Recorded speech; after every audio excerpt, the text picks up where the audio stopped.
Bienvenido a Originales Dantescos, una serie donde encontrarás relatos y cuentos originales por letras dantescas. ¿Estás listo? Comenzamos.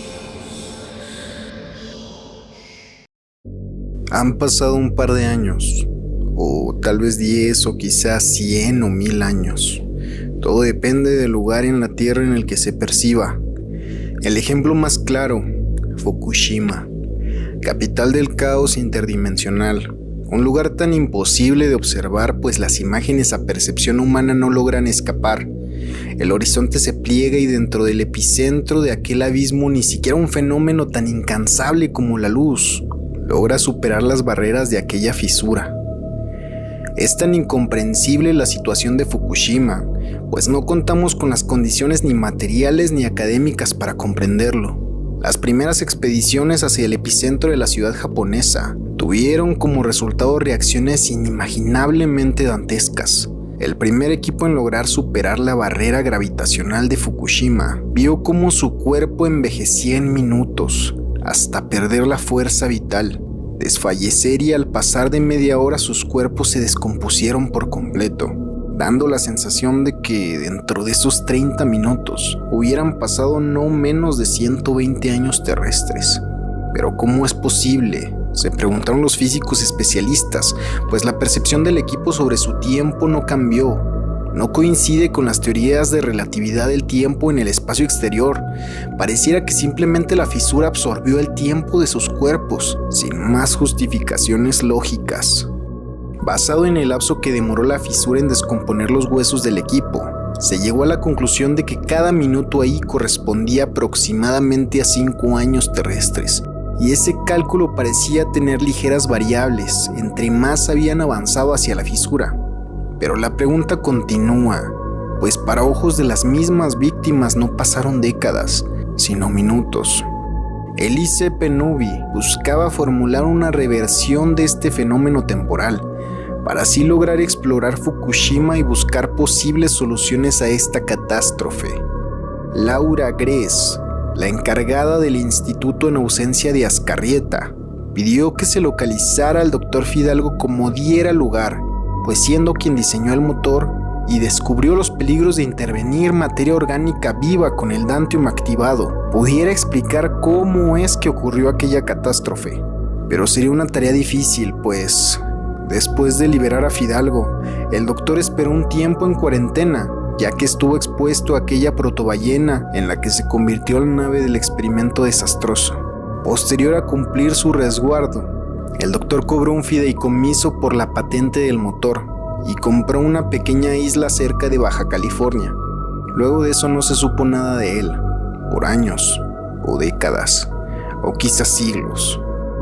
La doctora Gress viajó personalmente, desde Nueva Vizcaya hasta Baja California. La fisura imposibilitaba los viajes en avión, pues las personas comenzaban a envejecer durante el trayecto hasta su muerte. Por lo tanto, hasta no entender completamente el fenómeno, no se harían trayectos largos a tanta velocidad. Los expertos del instituto recomendaban viajar a menos de 30 km por hora, para evitar que los cuerpos sufran ataques de temporalidad durante el trayecto, por lo que la doctora tuvo que tomar un viaje de 9 horas, llegando a su destino justo media hora antes de salir de Nueva Vizcaya. Toda esta locura debía solucionarse, y lo más cercano a una respuesta estaba perdido en su propia isla, y la pregunta es ¿por qué? ¿Acaso la mente más brillante de la historia moderna nos había abandonado en medio de la peor crisis cósmica jamás imaginada?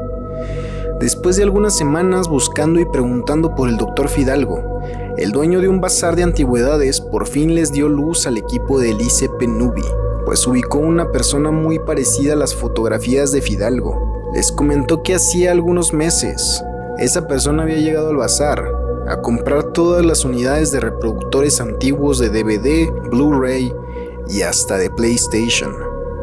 También aquel hombre les pidió si pudieran hacer llegar más y se los pagaría al doble del precio en el mercado, a lo que el encargado del bazar quedó en el acuerdo de entregarle un cargamento entero de estos dispositivos al misterioso hombre al caer la tarde del sábado. No fijaron una hora específica, pues no se puede fiar de horarios con tal fisura en el planeta. ¿Cuál sería la manía del Dr. Fidalgo por tantos reproductores de videos? Claro, en el caso de ser aquel personaje del que nos habla el hombre del bazar. La doctora Gress mandó a la mitad del equipo de vuelta a Nueva Vizcaya, a seguir investigando posibles formas de llegar al epicentro, mientras ella y un reducido grupo esperaban al hombre de los DVDs. Después de una legítima e inexplicablemente lenta semana, llegó el momento de entregar el cargamento al hombre. La doctora Gress y su equipo observaron a la distancia. Ella conocía perfectamente al Dr. Fidalgo, además de contar con un programa de reconocimiento facial. Cuando aquel hombre apareció, la doctora a lo lejos confirmó que se trataba de Fidalgo. Sin embargo, el reconocimiento facial denegó la afirmación que lo identificaba como Fidalgo, por lo que el equipo no sabía si intervenir o no. Así que la doctora Gress personalmente se acercó al lugar, y conforme se iba acercando, aquel hombre se distanciaba del aspecto exacto del Dr. Fidalgo. Aquel hombre lucía alrededor de 10 años más joven y tenía una extraña heterocromia, teniendo un ojo de color marrón, normal siendo un hombre castaño, pero su ojo izquierdo tenía un color blanco en la mitad del iris de forma radial, con un centro negro, haciendo parecer que su pupila fuera mucho más grande de lo normal. Era claro que aquella persona no era Fidalgo. Sin embargo, reconoció de inmediato a la doctora Gress. La llamó por su nombre y le dijo que él la llevaría con el doctor. Sin embargo, no había la capacidad para llevar a todo el equipo. Los miembros del instituto acompañaron a la doctora Gress hasta el muelle, donde ella, el mejor guardia de seguridad y el hombre misterioso abordaron una cápsula que pareciera un bote submarino, mientras el piloto automático de aquel transporte los llevaba hacia unos rieles magnéticos en la profundidad del mar. Aquel hombre le dijo a la doctora Laura: "Luce justo como la recuerdo". Gress quedó bastante impactada. Bueno, es obvio que para usted la última vez que nos vimos fue hace tan solo un par de años, pero para mí quizá 22 o 24 años. La doctora se disculpó y le preguntó su nombre al joven, a lo que él le contestó: Cierto, discúlpeme, doctora. No sé cómo me imaginé que me reconocería.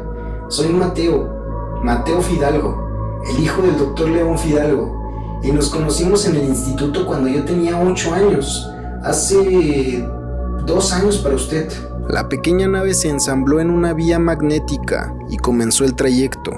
El guardia de seguridad intentó levantarse de su lugar, pero Mateo le pidió que permaneciera sentado, pues cualquier movimiento fuera del cálculo podría resultar en un gran peligro para todos. La nave llegó en segundos hacia la base submarina. Mateo les indicó que debían portar unos trajes especiales para salir. Al ingresar a la base submarina, la doctora Laura y el guardia comenzaron a sentir mareos, a lo que Mateo les comentó que era una respuesta natural que sintieran vértigo mareos. La base era móvil y se encontraba orbitando alrededor de la fisura en Fukushima. Es importante que la base cumpla un movimiento traslativo alrededor de la fisura, pues la fuerza centrífuga fue la forma más factible que encontramos para contrarrestar la gravedad que ejerce la fisura en este punto. Por el malestar no se preocupen, lo superarán rápido. La doctora le preguntó a Mateo qué tan cerca se encontraban de la fisura, a lo que Mateo les respondió: Pues nuestra lectura de hace 2 años fue que nos encontrábamos a 2 kilómetros. Probablemente estemos un par de metros más cerca de esa lectura. El hijo del doctor explicó que la fisura ejerce un poco más de fuerza de la que se puede contrarrestar. La doctora tenía tantas preguntas simultáneas que no supo ordenarlas. La primera de ellas fue cómo lograron llegar desde México hasta Japón en segundos. Otra fue sobre la fuerza de gravedad que ejercía la fisura hacia todo lo que lo rodeaba. Y la tercera y más importante, ¿cómo podían estar tan cerca de la fisura sin sufrir los catastróficos daños? A lo que Mateo se limitó a decirles: Estamos cerca de llegar con mi padre. Él les aclarará todas sus dudas mucho mejor de lo que yo podría. Mientras caminaban, Mateo, quien tenía mucho mayor carisma que su padre, seguía hablando con sus visitantes. Es curioso, mucha gente piensa que Albert Einstein descubrió el einsteinio. Es una conjetura lógica, sin embargo no es así. El einsteinio fue descubierto por Albert Johnson, quien llamó al elemento de esta forma por los avances que tuvo el legendario físico alemán sobre los efectos fotoeléctricos. Algo muy parecido sucede con el Dantium. Quien lo descubrió decidió permanecer en el anonimato, pero dejó en claro que la inspiración para su nombre fue ni más ni menos que el poeta italiano Dante Alighieri. Pero él no era científico, ¿cierto? ¿Cuál fue su descubrimiento entonces? Bueno, su mayor aporte a nuestro mundo fue descubrir que el infierno existe. Si te ha gustado el video, dale a like y apóyanos compartiéndolo con tus amigos. Muchas gracias.